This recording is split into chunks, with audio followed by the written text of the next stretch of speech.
मुझे शबाना महमूद जो हमारी कश्मीर की बेटियां जनाब, मैं इनके बिल्कुल साथ हूं। और इन्होंने क्या कहा कि ILR हम खुद ही 10 साल में लेके चले जाएंगे। और इन्होंने बहुत अच्छा डबल क्रॉस किया है नाइजल फराज को। क्यों? जो सा ये नाइजल फराज है जनाब, ये अपोजिशन पार्टी का है। क्योंकि जनाब 2029 में यूके में यहाँ पे इलेक्शन होने वाले हैं दोबारा से। और आने वाले इलेक्शन में, आने वाले दौर में हो सकता है लेबर पार्टी हार जाए। और ये जो नाइजल फराज है ये आजकल नारेबाजी करता है, ए चांदा वे कि भाई तुही सारे माइग्रेंट से तो निकल जाओ, लेकिन तुही सारे तो निकल गए थे, टैक्स कौन पे करेगा? इनको ये चीज समझ में नहीं आती, लेकिन ये नॉर्मल सी बातें होती है।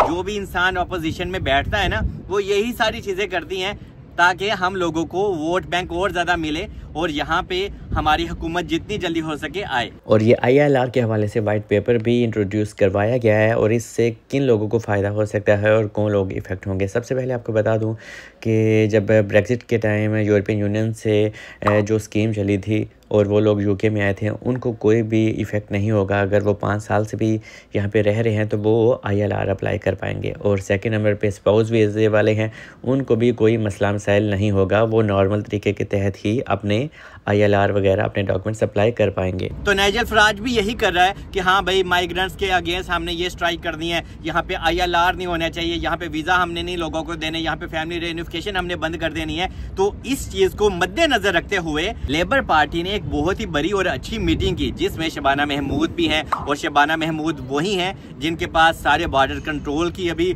सारी की सारी चाबियां उनके पास, मतलब कि जितने भी हम लोग माइग्रेंट्स होते हैं ना, सारी डोर उन्हीं के हाथों में है। जो लोग इलीगल वे से UK में आते हैं वो भी उनको कंट्रोल करना है, बॉर्डर एरिया को उनको कंट्रोल करना है। और ये सारी डॉक्यूमेंटेशन वगैरह के काम और इमिग्रेशन के जितने भी मामलात हैं वो शबाना महमूद को ही इन्होंने सौंपे हुए हैं, जो कि एक अच्छी बात है। और शबाना महमूद बहुत अच्छे से अपना काम कर रही है। और एक डिबेट्स यहाँ पे बहुत ज्यादा चल रही है और पहले भी होती थी कि अगर ये लॉ पास हो जाता है तो जो लोग पहले से यहाँ पे 10 साल के रूट पे मौजूद हैं या 5 साल के रूट पे मौजूद हैं, क्या उनके ऊपर भी ये इम्प्लीमेंट होगा?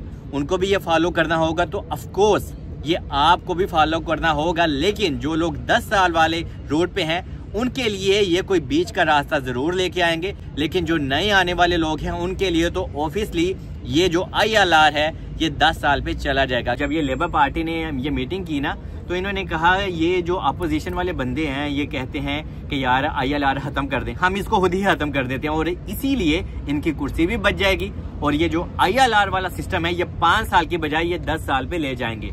और आपको यहाँ पे बताता चलूं ये भी हो के ही रहेगा, क्योंकि जनाब इनको लेबर पार्टी को अपनी कुर्सी बचानी है। और आई थिंक ये ठीक भी है, क्योंकि अगर ये 10 साल पे ले जाते हैं ना, यहाँ पे आप खुद भी सोचें, अगर नाइजल फराज इसको 10 साल पे लेके जाता है तो आपको बहुत ज्यादा नुकसान होगा। लेकिन अगर लेबर पार्टी लेके जाती है ना, वो साथ साथ हम लोगों का भी ख्याल रखेगी और रखती भी है। लेकिन इस वक्त लेबर पार्टी के ऊपर बहुत ही ज्यादा प्रेशर है और उनको नाइजल फराज लोगों की, मतलब कि अपोजिशन पार्टी की बात सुननी ही पड़ेगी।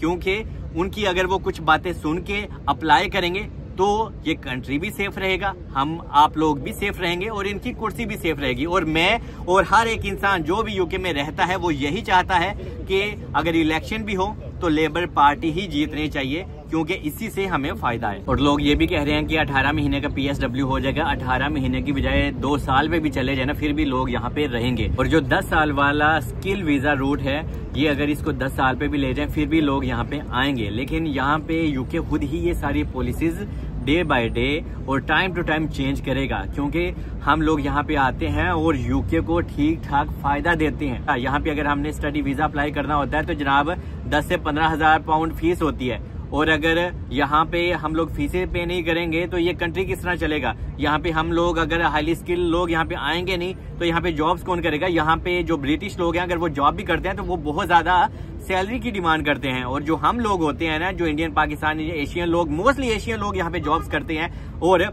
फीसिस अपने पे करते हैं, जिससे कंट्री को बहुत ज्यादा फायदा होता है। तो लेबर पार्टी एक बहुत अच्छी चाल चल रही है कि जिससे यार हम लोगों को महफूज भी रखें और अपनी कुर्सी को भी महफूज रखें। तो आपको परेशान नहीं होना, आने वाले दिनों में आपको खुद ही चेंज नजर आना स्टार्ट हो जाएगा और जो हम लोगों के हक में होगा। क्योंकि लोग सिर्फ आपको यहाँ पे डरा रहे हैं वो अलग बात है, और यहाँ पे डर का बिजनेस किया जाता है UK में कि जितना तुसी डरोगे उन्हें ही सानू व्यूज भी आएंगे और उतना मजा हम लोगों को आएगा। और एक इंटरव्यू में शबाना महमूद ने क्या कहा, आप ये भी थोड़ा सुने।